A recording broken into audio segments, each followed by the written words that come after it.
Yeah. So Arjuna had asked for Shreyas,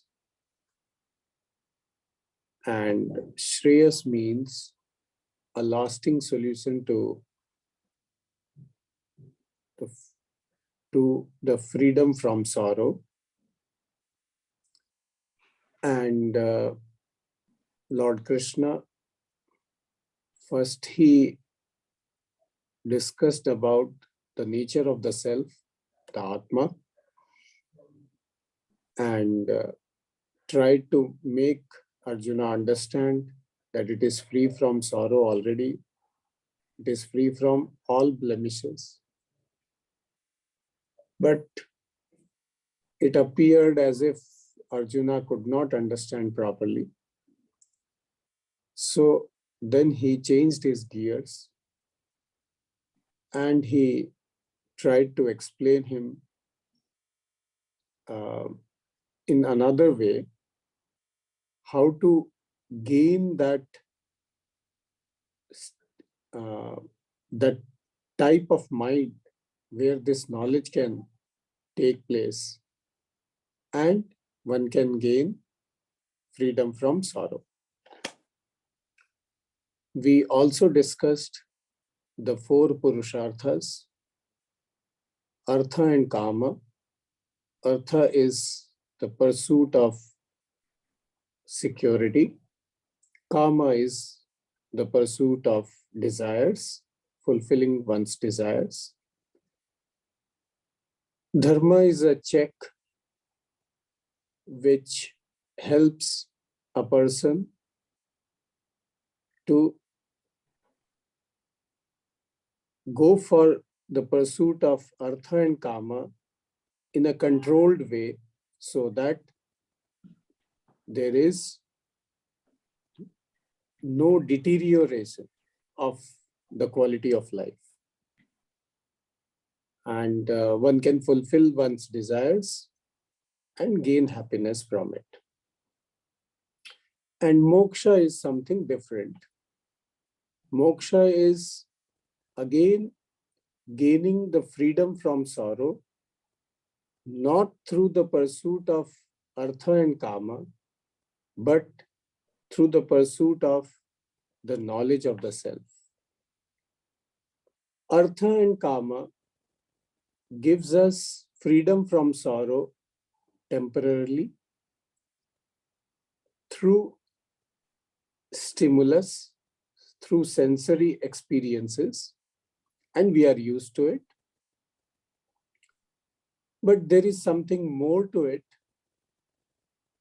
Freedom from sorrow, which is not based upon the sensory experiences, but which is based upon a kind of understanding. And till one gains that frame of mind where that understanding can take place, Bhagavan suggested what we call as, he termed it as Buddhi Yoga, but it is generally understood as Karma Yoga. So now let us understand it in this way, because last time there was a question, things were getting a little complicated. So the Vedas have a plan. You want freedom from sorrow? I'm not using the word happiness. Okay. So you want freedom from sorrow? Okay. Which type? Temporary ones? Okay, fine. You follow your Swadharma and do some special karmas, and you will get freedom from sorrow. But that will be lasting for a particular length of time, and then you have to renew it. Or do you want freedom from sorrow permanently? Then there is another solution. Again, you perform the same karma, the Swadharma. Karma means Swadharma, one's own, what one needs to do. You keep performing that, those karmas, but with a different sankalpa. earlier the sankalpa was, I am doing such and such karma so that I gain wealth, health, other forms of happiness. But now we change the sankalpa. We say, I'm doing this karma not to gain any sensory happiness based upon sensory stimulus, but I want to gain that frame of mind in which that knowledge can take place, where I can get a lasting solution lasting solution of freedom from sorrow. So this is how the plan is. So can you please share that one image I sent across to you? Yeah, today I sent. Yes. Okay, give me 1 second. Yeah.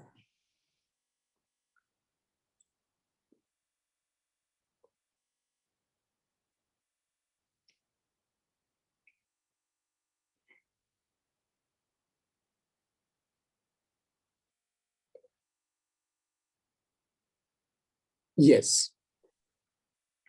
Is there a way to make it a little bigger? Yeah. Yeah, I will do that. Yeah. Now you can see this.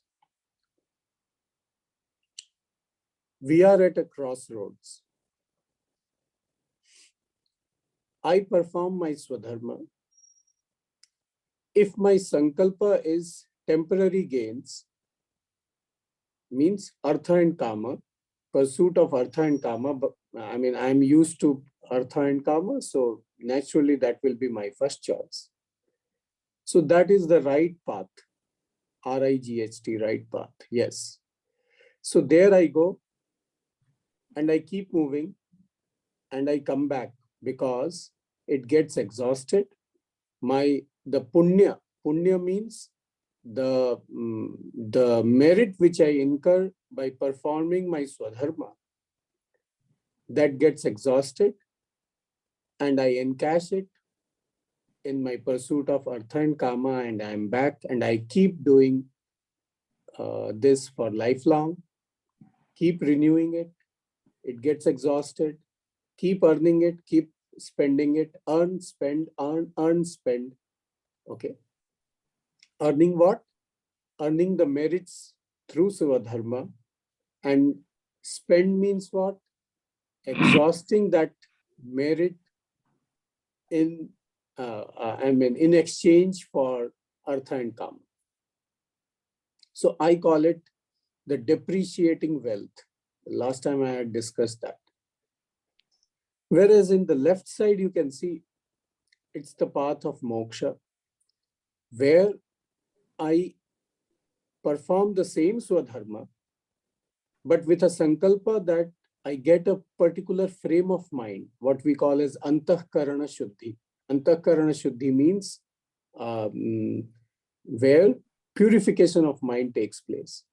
So I perform the same swadharma, same set of karmas, but in return, what I ask for is a pure mind, a mind in which knowledge can take place. So that is what I call as appreciating wealth. That wealth doesn't get exhausted. We discussed that last time, that if I spend $1,000 on a device like iPhone or something, after 2 years the value is half or even less. But if the same $1,000, if I put it in some yellow metal, gold or silver or something, or even some property, at least property in India, then after 2 years, the value is not half. Either it remains same or it may get appreciated. So this is my choice. The same wealth and the same quantity, same amount of wealth which I spend, it depends where I spend. If I spend on depreciating assets, the wealth is gone. If I spend on appreciating assets, the wealth remains or multiplies. So same thing with the karma. Karma means the swadharma. If my sankalpa is to encash it in depreciating idea of happiness, that means fulfillment of artha and kama, I do get it, but then it gets exhausted and I'm back where I was. But if I direct my the results of swadharma towards antahkarana shuddhi, towards purification of mind, then it gradually builds up the asset of that karma, that merit, and gives me that frame of mind where the knowledge can take place and which gives me lasting solution to freedom from sorrow. So these two options we have.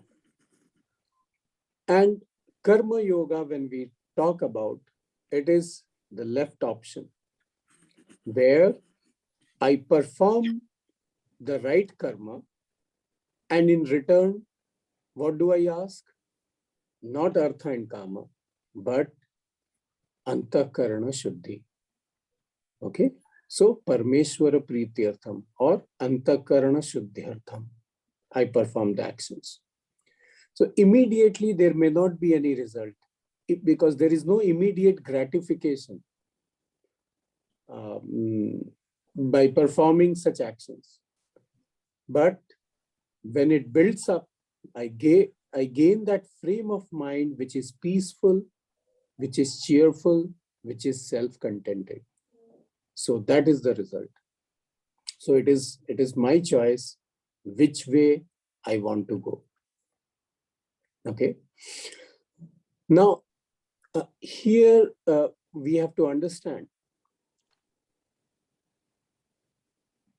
in the vision of Vedas, this separation of religion and spirituality, being religious and being spiritual, this division never existed.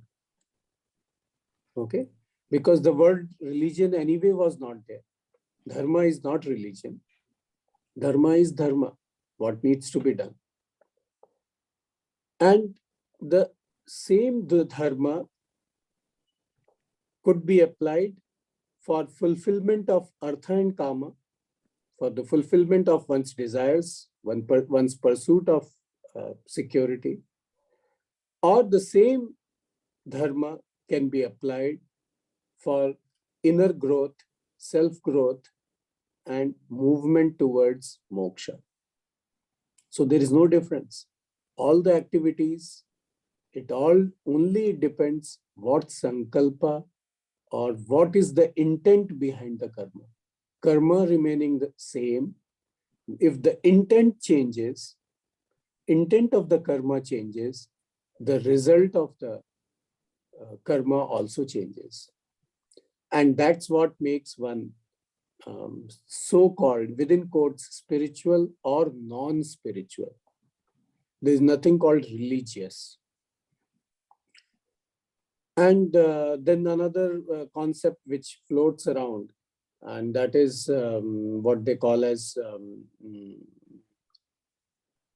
minding the mind. Okay.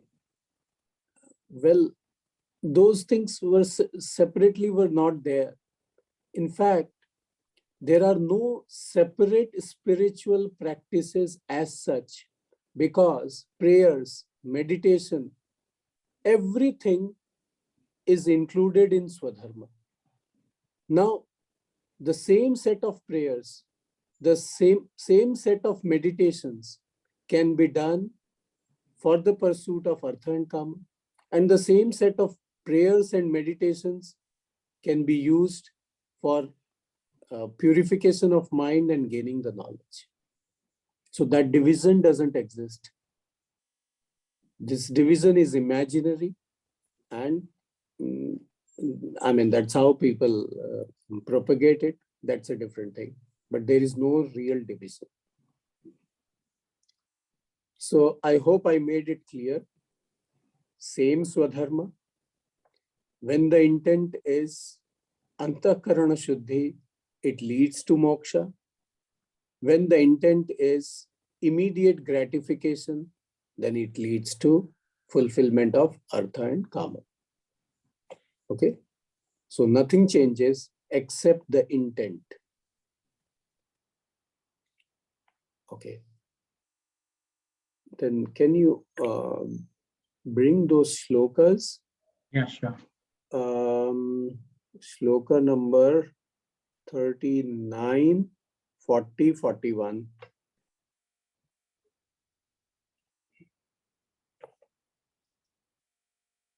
They are on same picture, I think. Yeah. Yeah, yeah. Yes. Yes. So till shloka number 38, Bhagavan was explaining about why Arjuna should fight, the practical reasons in life, etc.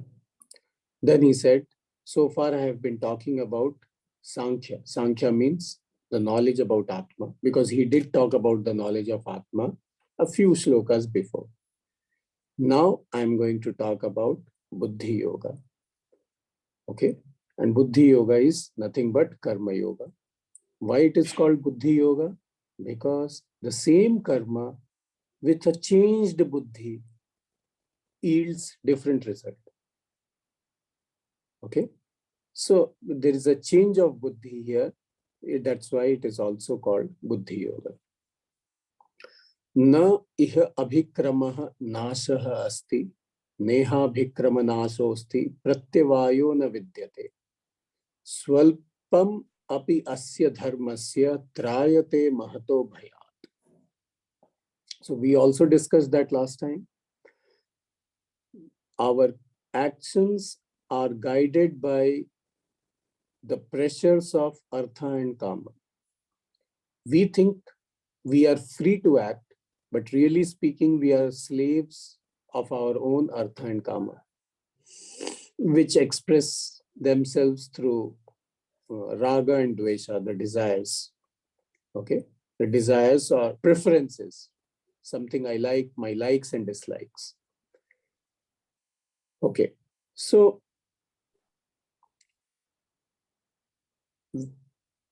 how to perform actions where I'm relatively free? Pursuing Artha and Kama is not real freedom. This also we discussed. We have that gut brain, we have that endocrine system, we have that genetic pressures by which guides us, and then we have puny little analytical brain which tries to give some logic. And I don't know where I am. I am so helpless. I think I decide my life, but really speaking, there are so many other factors which decide, and I just put a stamp on it that, okay, this is my idea. So freedom in action is really not there. It's action under pressure, action under the slavery of so many other factors. Freedom in action comes when I decide that I will not go by my inner pressures, my instinctual self.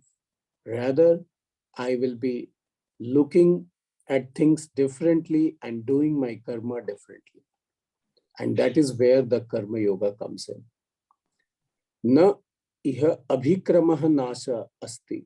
Abhikramah nasha, I was explaining last time. When you do certain things halfway, many times you have to redo it. For example, even there also in your country, you are in a particular class, particular standard, okay? And before even writing the exam, you stop attending the classes. then what will happen? You have to restart. In the next semester or in the next session, you have to restart from where, not from where you left, right from the beginning. Correct? So that is what we call as abhikramaha nasha. Abhikrama nasha means if you stop in between, then you have to start from the beginning, not from where you left. Maybe in the online education system, now things will change. You can start from where you left. There, abhikrama nasha is not there. But in the brick and mortar system, the old school system, abhikrama nasha was there. If you drop your studies in the middle of a session without attending the exam, without writing the exam, then you have to start from the beginning again. So in Karma Yoga, there is no abhikrama nasha. In many of the karmas, especially for the fulfillment of artha and kama, there is a abhikrama nasha. You are asked to do japa for so many days or keep your fasting for so many days, and then you will get results after so many days. But suppose you break in between, then you have to restart. You have to redo it. If you are performing a yajna, havan, and you leave it in between, then due to whatever emergency, then you have to restart it again. It's not that you resume from where you left. No, it doesn't work. So that is the abhikrama nasha in certain actions for the fulfillment of artha and kama. But if the sankalpa, the intent is antakarana shuddhi, then this rule doesn't apply. You can resume from where you left. Then pratyavayo na vidyate. Pratyavaya is what they call as akarane pratyavaya. Pratyavaya is some kind of a dosha, some sin. What kind of sin it is? In the performance of your swadharma, if you perform, then there is not much results, no adrishta results. No adrishta means something which is invisible. So no invisible results will be there. But if you don't perform, then there will be invisible results. Now, there were people who argued, how could there be results for something which I never did? Okay. Some certain actions which I didn't do, how can there be results, even if it is positive or negative? So nothing, I mean, some results are getting produced out of nothing. That is not acceptable. Then they explain that it is not that not doing is producing a result, but when you don't do what is to be done, then in all likelihood you will be doing what is not to be done, and that will bring the papa, the sin. So that's how the pratyavaya dosha comes. So this problem doesn't exist in karma yoga. The pratyavaya dosha doesn't come, that if you stop in between, you take a pause, you don't do it, there is no pratyavaya dosha. Okay, swalpam api asya dharmasya trayate mahato bhayat. Even if one performs part of one's actions with a different intent, suppose I perform 100 actions in a day, okay, as per my swadharma, as per my life, whatever needs to be done by me, whatever is expected out of me, I perform 100 actions in a day. Now, out of 100, even if 10 actions I perform in such a way that the intent is not to gain any artha and kama results, but to gain inner clarity, a right frame of mind, the purification of mind, even that will start giving results. Okay, So swalpam api asya dharmasya. Even little bit I perform. It is just like I have $1,000. Now $900 I spend on depreciating items, okay, depreciating assets. Even $100 if I spend in appreciating asset, even that will build my wealth, isn't it? Because that gets added. So same thing here. Even if 10% or whatever percent of karma I perform with an intent that I don't want to gain immediate gratification of my sensory pleasures or short-term gains, but I want a particular frame of mind where I can gain that knowledge, then that small percentage of actions, the karma will work towards it. The result will be purification of mind.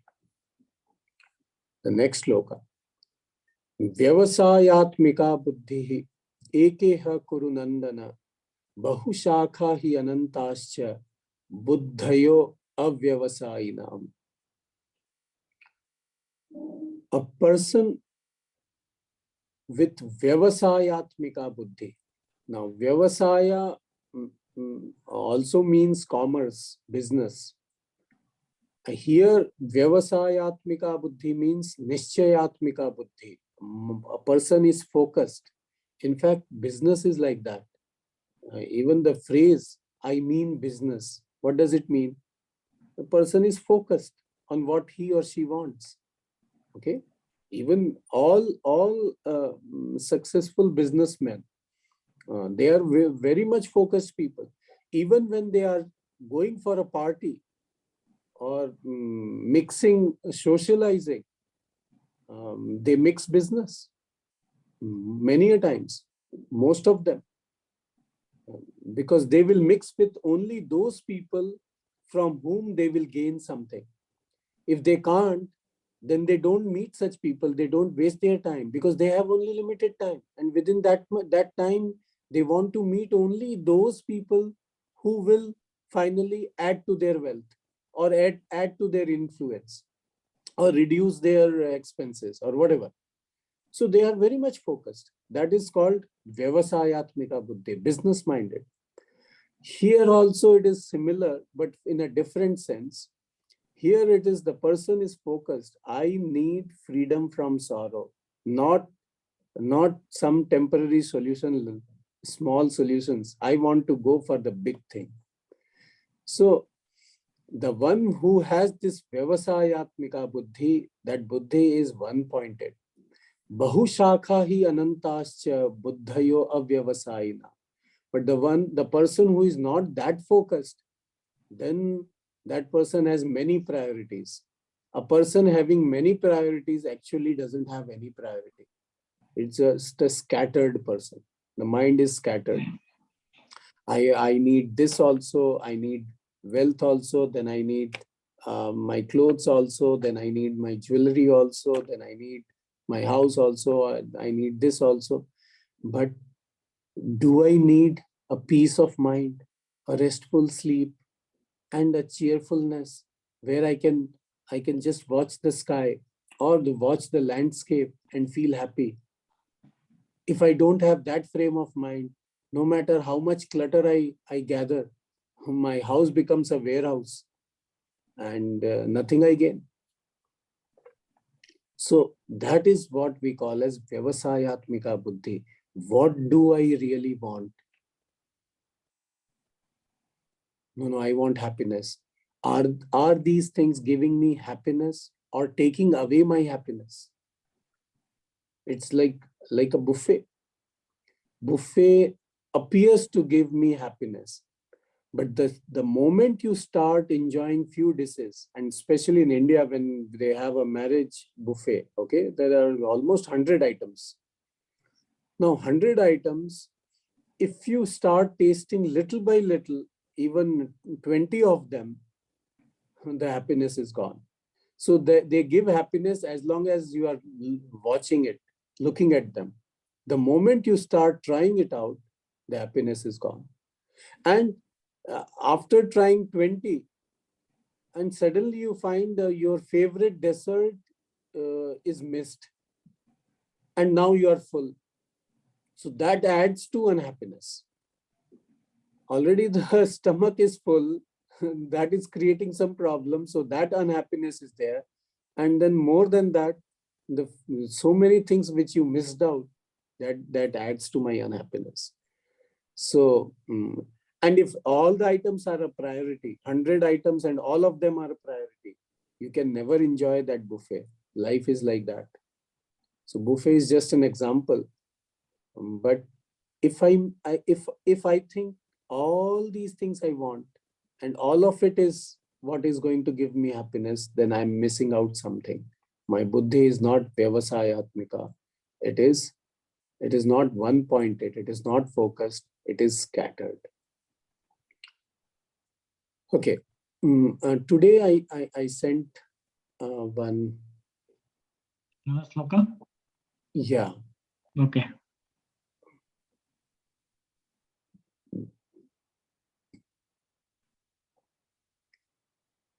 Yeah, this shloka is from the 18th chapter, 46th shloka. Now, this goes well with the Karma Yoga. Yataf pravrittir bhutanam yena sarvamidam tatam swakarmana tam abhyarchya siddhim vindati manavaha. So it defines, first what it defines Bhagavan. First line. Yataf pravrittir bhutanam, from whom all the beings came. Yena sarvamidam tatam, by whom everything is pervaded. Swakarmana, through one's own actions. Swakarma, I won't say actions, okay? Through one's own swadharma, swakarma. Tam abhyarchya, worshipping him, okay? Through one's own karma, swakarma, siddhim vindati manavaha. A person attains the highest siddhi. Siddhi means success, okay? And here the success is the ultimate shreyas, that is lasting freedom from sorrow. So this shloka, it first defines who is that Almighty, the first line, and the second line defines how to worship that Almighty. How? Through one's swakarma. By offering one's swakarma, the results of those actions, one can worship that Lord and gain moksha. So Karma Yoga, that was previously shown. Can you move back?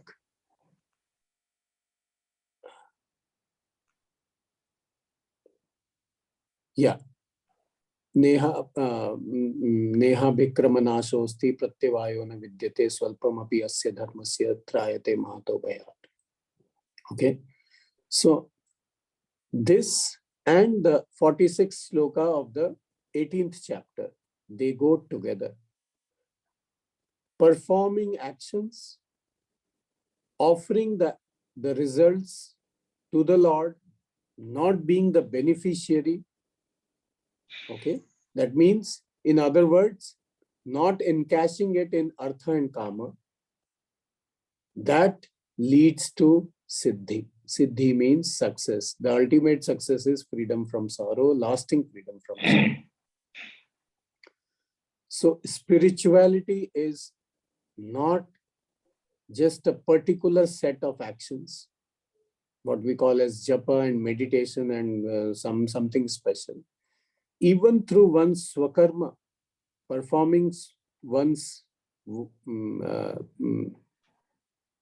duties as defined by the Shastra, not self-defined duties, okay? It's not that way. So one has to first learn what is my swadharma.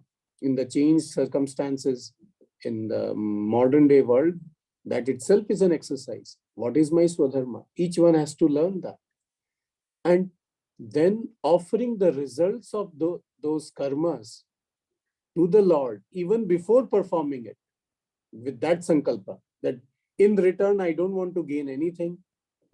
Whatever comes, it is offered to the Lord. With this attitude, when the action is performed, then that action is real freedom in action. Otherwise, actions are slavery. Slavery of what? The inner pressures of artha and kama. They drive us and they push us in actions, and sometimes blindly. We don't know. And when whatever results come, we accept, we enjoy for some time, and then we remain unhappy for longer time. So freedom in action is when I perform the actions and offer the results to the Almighty. Which Almighty? Already defined. From whom the whole thing came and by whom everything, all these things are covered. The whole creation is covered or sustained. That Almighty, I offer my actions, the results of the actions, and that is the real freedom in action, because I am not performing the actions under pressure of artha and kama. That leads to a particular frame of mind where I can think calmly, I can think differently. I'm not under the pressures of that instinctual self, which we have already discussed a long time back. And with that, knowledge is very simple. In fact, the knowledge which needs to go inside can be taught in a month, but the preparation of that knowledge, for that knowledge, requires years together. It is just like when you perform that homam, okay? A homam is for 1 hour, but to make the arrangements, gather all the ingredients and arrange the things, it may take almost a week if one has to do elaborately. So knowledge doesn't take much time. That preparation of that mind, it may take even a lifetime. And it is not like if it is taking a lifetime, so then it's a hopeless case. No. The more and more my mind gets prepared, the more self-contented I feel. So the result starts coming immediately. I get more peaceful mind. I get more cheerful mind. And I get my threshold of happiness. I mean, threshold of stimulus by which makes me happy, it decreases. What does it mean? With small things, I become happy. Otherwise, right now, I have a particular standard. Unless I get that level of stimulus, I don't get happy. We discussed that in the first or second class itself. That's a paradox. The more what we call as success, if I am in India, then smaller things make me happy. But when I start residing in somewhere in North America, after 5 years, I need more bigger things to make me happy, because now those small things don't make me happy. They really, in fact, when I return back to India, I will find how I was living in such an environment. I mean, I can't even imagine. Even I can think like in childhood, the type of neighbors we had and all. I can't imagine if I can ever live with such neighbors now. But in the childhood, that was the practice, and that's how we lived and we grew up. So that is what I call as threshold. So a self-contented mind, the threshold for becoming happy decreases. Means what? One gets happiness very quickly. That itself is a big thing. Otherwise, you need too many things to make yourself happy. And then when you can't maintain it, again you become unhappy. So this is what Karma Yoga teaches. Karma Yoga, I'll now summarize. Karma Yoga gives us the practice of performing actions not under the pressure of the instinctual self, not under the pressure of what we call as artha and kama, my likes and dislikes, but just doing it without pressures. So I start getting a taste of performing actions without pressures. That gives me a frame of mind which is more relaxed, more cheerful, more peaceful, which can think differently, and whose threshold of becoming happy decreases. That is the immediate result. And the long-lasting result is it gives that frame of mind where the knowledge can stay. Otherwise, the knowledge comes, I understand. Really speaking, the rider understands. The elephant is sleeping. So you thought you got the knowledge and it's over, but it never sunk in. And the elephant occupies the major part of me. And I am untouched by that knowledge. It doesn't stay with me. In fact, it has no effect on me, real effect on me. It is more like a parroting, reading few words and then parroting out a few words, but it doesn't sink in. Why? Because the elephant was never trained or was not prepared to grasp that knowledge. To make the elephant be prepared to grasp the knowledge, the elephant needs Karma Yoga. What is the Karma Yoga? You perform actions, if not all actions, at least a sum of them, 5%, 10%, 20% of them, where with an intent that I don't want to encash it for myself, for my artha and kama pursuit, but I will encash it in purification of my mind. So with this, we stop here.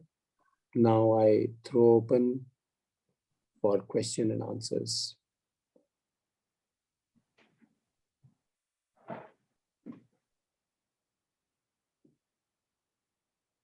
Last time there were questions, so I hope I repeated it few times so that the concept sinks in without any confusion or ambiguity.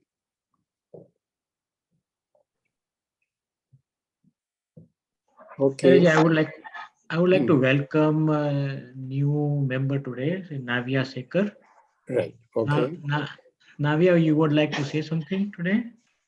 Namaste Rajesh, namaste Acharya ji. Namaste. I was looking for something to start with, and I found this. So it's been really enlightening joining the session today. Thank you so much for that.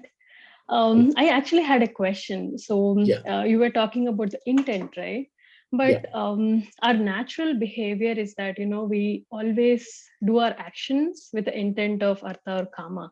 So how do we bring our awareness back to this intent of karma yoga, or where we don't actually expect anything in return?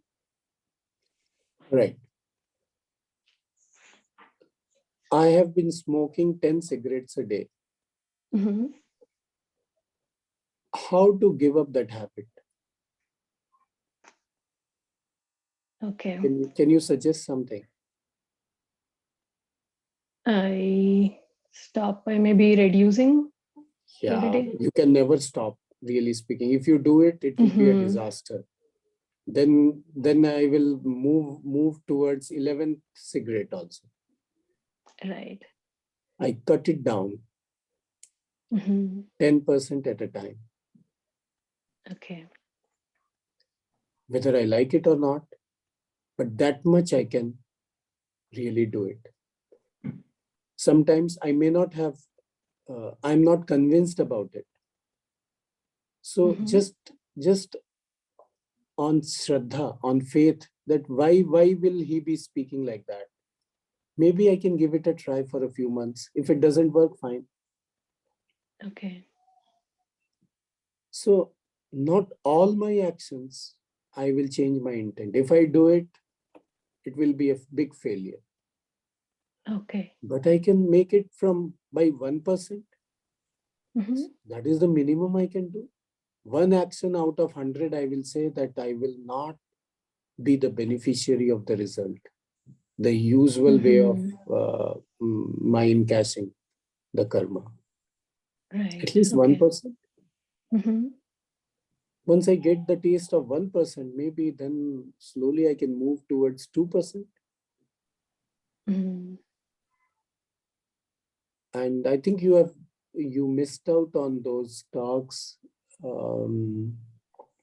Really speaking, there are multiple people sitting inside one's own self. It looks like one person, but there are many persons inside it. Okay. And each one is doing its own job. And I'm just helplessly watching and claiming it to be my actions. We have already discussed that. If you get some time, maybe you can go through some of those talks. Okay, sure. We have a gut brain. We have of course, the head brain we have. Then we have those endocrine system. A teenager thinks he or she is acting out of free will. We all know that. What free will? But why blame the teenagers? If I'm not aware of the whole thing, my entire life could be like that. Even dried up hormone is again acting as per the hormone. Right. Okay. Then we have the gut brain. We have genetic factors. Certain genes flower up at a particular age. We think, I have suddenly discovered a new thinking. And that thinking came many a times. But now it struck because that genes, now it has to start working. Correct. Those set of genes. So, really speaking, I'm not free. Yeah. When I look at it in the whole perspective, the complete perspective, then I will understand that I'm making a fool of myself. And the last one was, that was even more shocking, that my brain decides first. I come to know about my decision about 7 to 10 seconds later. Then what is my decision? What a big illusion it is. Correct. So I have been working like a slave. See, I don't like to use those words. There is something called prostitution, and there is another thing called slavery. Slavery is worse than prostitution. Prostitution, at least the prostitute can decide whether to entertain the customer at a particular time or not. Okay, Right. and accordingly, he or she will be paid. But slavery, you don't even have that choice. Correct. Yeah. Okay, so when I think like that, that inspires me. Okay, then let me explore. Is there something different in some other way of living or doing things? Maybe that Shraddha can help us in bringing that 1 or 2% of my karma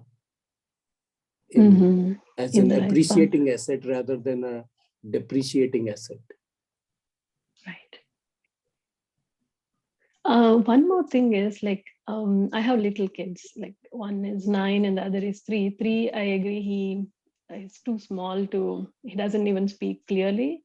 But how do we explain these things to kids? Because I would You don't actually have to. want them on. Mhm. You don't have to. You have to just understand. The kids will Okay. pick up. Mhm. Okay. Kids are born smarter. Gradually, they become dull Mhm. as they grow adults, like us. Right. Right. So till you don't give them too much of mobile and all, their brain Mhm. will be like radars, okay, Right. catching things from all sides. So you Mhm. don't have to teach them. First, you only have to learn. Mhm. They will pick up. Okay. Okay. Thank you.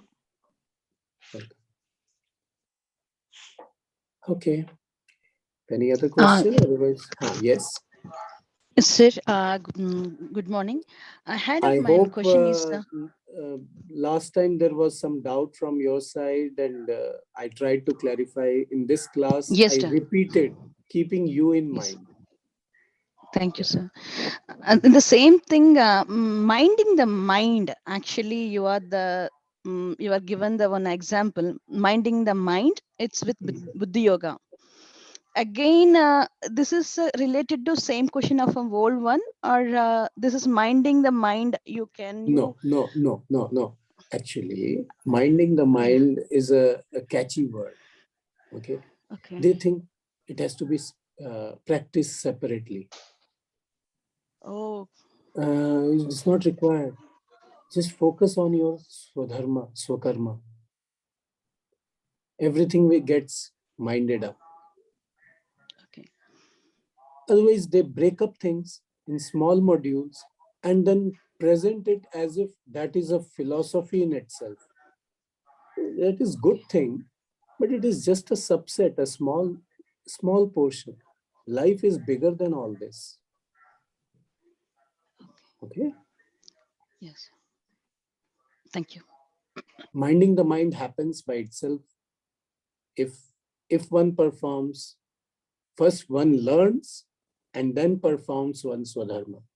Learning itself takes time. We have taken it for granted that we all know what is my swadharma without even inquiring into it deeply, finding it out from different sources. We assumed it. What I'm doing is my swadharma. Maybe, or it may require some small changes. Who knows? Maybe crucial changes. So learning what is swadharma and then performing takes care of all those catchy phrases. Okay. Sir, this is Vyavasaya. That is a business. That is that's like one stranger you are given the word. Is it right? This minding the mind and the business. It's correlated to when you're understanding how we can understand this both actually when you're Okay. flow. Yeah. Got it. Got it. Yeah. When I say business, I say business like. Okay. Like when that phrase is there, no? I mean business. I mean business. It means I'm focused on a particular thing. That is the meaning of the phrase I mean business. Yes, sir. So Vyavasayatmika Buddhi is a focused Buddhi. Okay. And a focused Buddhi, how? When the goal, the priority is not many, but one. Or maximum two, not more than that.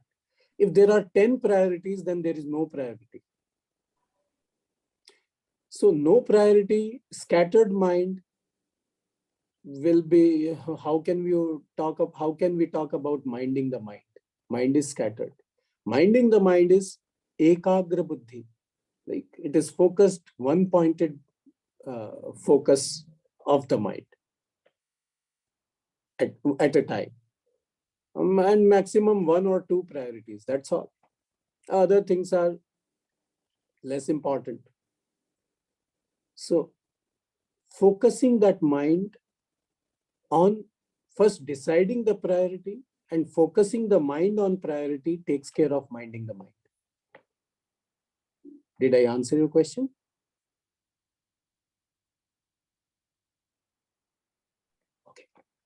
Yes, sir. I got it now. Thank you. Right. Thank you. So, Rajeshji, shall we stop here? I'll just make a couple of announcements, right? Like I'm in process of uploading all the videos, recording of this talk to website, and I will inform everybody once it is done. And we are taking a small winter break now after this class for next 2 class. Right. We have break and we'll meet again on 9th of January. On 9th, I will let you know by 5th, whether it will be No 9th problem. or maybe a week later. Okay. By Yeah. 5th of January, I'll be able to tell you. I'll be in a better position to tell you. Right? Yeah. For sure. In the meantime, I will upload all the video and let you know. So anybody missed any of the lectures, you can attend those. Right. Thank you. Om Purnamadav Purnamidam Purnat Purnamudachyate Purnasya Purnamadaya Purnameva Vasishyate. Om Shanti Shanti Shanti. Harihi Om Shri Gurubhyo Namaha. Harihi Om. Thank you. Thank you, Guruji.